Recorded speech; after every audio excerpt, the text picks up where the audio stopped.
Welcome to my channel mister box office. So guys, మన channel కానీ మీరు ఇంతవరకు కానీ సబ్స్క్రైబ్ చేసుకోకుండా ఉంటే ఛానల్ సబ్స్క్రైబ్ చేసుకుని పక్కన ఉన్న బెల్ ఐకాన్ అయితే క్లిక్ చేసాను గైస్. సో ఇంకా మన మ్యాటర్లోకి వచ్చేస్తే, సో నిహారిక ఒక రెండో పెళ్లి గురించి అయితే నాగబాబు అయితే రీసెంట్గా ఒక ఇంటర్వ్యూలో అయితే ఇలా అయితే అనడం అయితే జరిగింది. సో తన కూతురు నిహారిక పెళ్లి విషయంలో తాము పొరపాటు చేశామని నాగబాబు అన్నారు.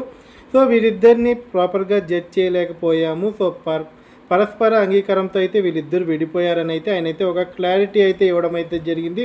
సో చాలా రోజుల నుంచి అయితే ఈ క్లారిటీ గురించి అయితే చాలామంది అయితే వెయిట్ చేస్తున్నారు. సో ఇక్కడ నిహారిక అదే లేకపోతే ఆ అబ్బాయిదే ఎవరు ఇక్కడ విడిపోయారనేసి అయితే చాలా వరకు అయితే చర్చ అయితే జరుగుతుంది కదా. సో ఇక్కడైతే వీళ్ళిద్దరూ పరస్పర అంగీకారంతోనే ఇక్కడ విడిపోయారని అయితే ఒక క్లారిటీ అయితే ఇచ్చారు. సో ఇప్పుడిప్పుడే అయితే నిహారిక అయితే అందులోంచి అయితే కోలుకుంటుందని అయితే ఇక్కడ నాగబాబు అయితే అన్నారు. సో ఏదో ఒక రోజు నిహారిక మరొక అబ్బాయిని కలుస్తుంది, సో పెళ్లి చేసుకుంటుంది. సో వారి విషయంలో ఇన్వాల్వ్ అవ్వాలనుకోవట్లేదని అయితే ఆయన క్లారిటీ ఇచ్చాడు.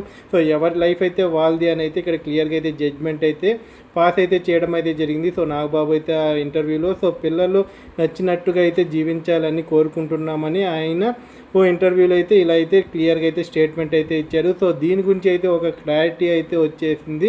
సో నాగబాబు గారి నుంచి అయితే సో ఇప్పుడు చూడాలి. సో నెక్స్ట్ నిహారిక గారు సో ఆమె లైఫ్ని ఎలా టర్న్అవుట్ చేసుకోబోతుంది. ఎందుకంటే రీసెంట్గా ఆమె చాలా మూవీస్ని అయితే ప్రొడ్యూస్ చేస్తుంది. సో అవి కూడా ఏంటంటే సక్సెస్ఫుల్గా అయితే మనకి కనిపిస్తున్నాయి. సో ఒక ప్రొడ్యూసర్గా అయితే ఆమె అవతరించబోతుంది.